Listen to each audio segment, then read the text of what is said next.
I thought cutting hair for bald men would be the easiest job in the world. I was down to my last $47, and the rent was a hungry mouth I couldn't feed.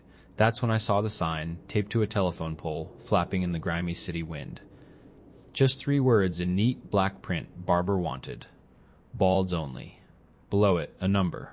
No experience necessary. The pay listed was enough to make me stop believing in typos. I figured it had to be a joke or some kind of front.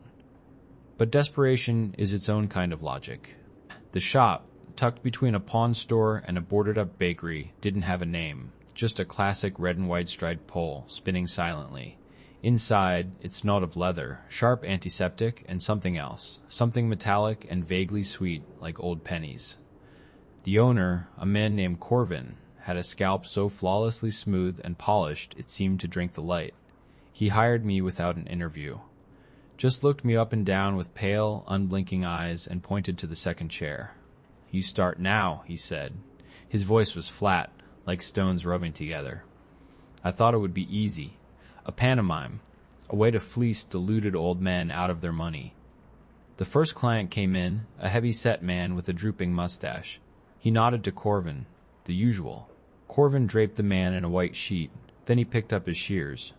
I watched, mesmerized, as he worked. His hands moved with a dancer's grace, the steel blades flashing, snipping at the empty air an inch above the man's gleaming scalp. He'd comb invisible strands, make meticulous little cuts around the ears, his face a mask of intense concentration.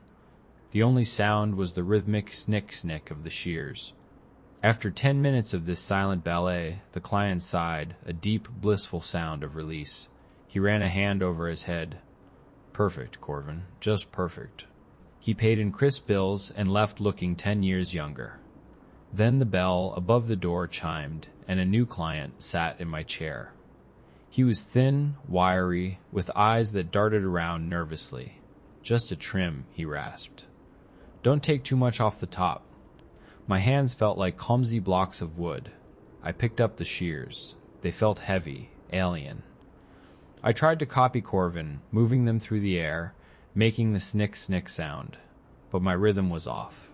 My movements were a clumsy parody. O.W. The man flinched, his whole body seizing.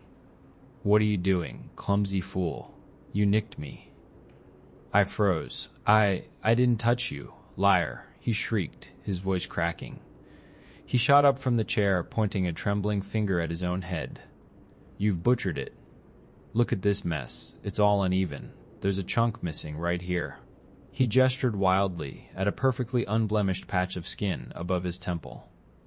Before I could say anything, Corvin was there. He placed a calming hand on the man's shoulder.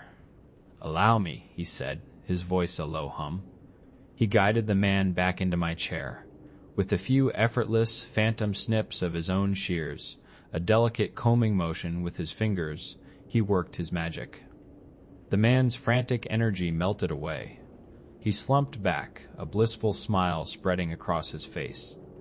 "You see," the man said to Corvin, ignoring me completely, "you always know how to fix it." This became my life, a cycle of terror and confusion. Man after man would sit in my chair, and I would inevitably fail them.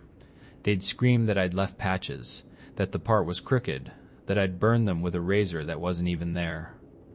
Every time, Corvin would step in and fix my mistake with his silent, ghostly craft.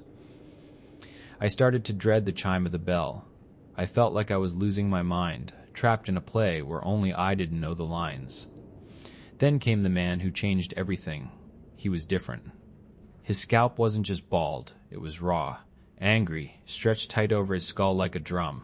His eyes were wide, bloodshot, and filled with a desperate, crawling anxiety. He sat in Corvin's chair, twitching. "It's wrong," he whispered, his hands clenched into white-knuckled fists. "It's all wrong. I can feel it." Corvin worked on him for nearly an hour. He used shears, then clippers that buzzed without a cord, then a straight razor he only pretended to strop. But nothing worked. The man grew more and more agitated. "No," he finally roared, slamming his fists on the armrests. "It's still there, I can feel it growing. It's inside my head. Get it out. Get. It out." The air in the room grew cold and thick. Corvin stopped. He stood perfectly still for a long moment, his face unreadable. Then he turned, walked to a small wooden cabinet, and opened a drawer. He didn't take out shears. He took out a long, slender silver spike, like an antique letter opener or a surgical tool. He walked back to the chair. The man saw the spike and his frantic eyes widened, not with fear, but with a sudden, horrible hope. "Do it," the man breathed. Corvin placed the tip of the spike against the crown of the man's skull. He didn't hesitate. With a single firm push, he drove it an inch deep. There was a soft, wet crunch. The man didn't scream. He gasped, a long, shuddering exhalation of pure ecstasy. His entire body went slack, and a beatific smile graced his lips.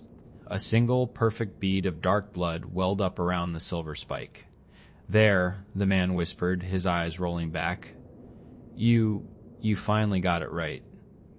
Corvin withdrew the spike and wiped it clean on a white towel. The man stood up, paid his fee from a worn leather wallet, and straightened his collar. He walked to the door, opened it, took 3 steady steps onto the sidewalk, and collapsed like a pile of laundry. His body didn't even twitch. I thought that was it.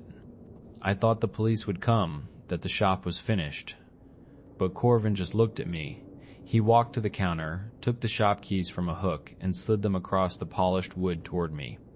"It's yours now," he said.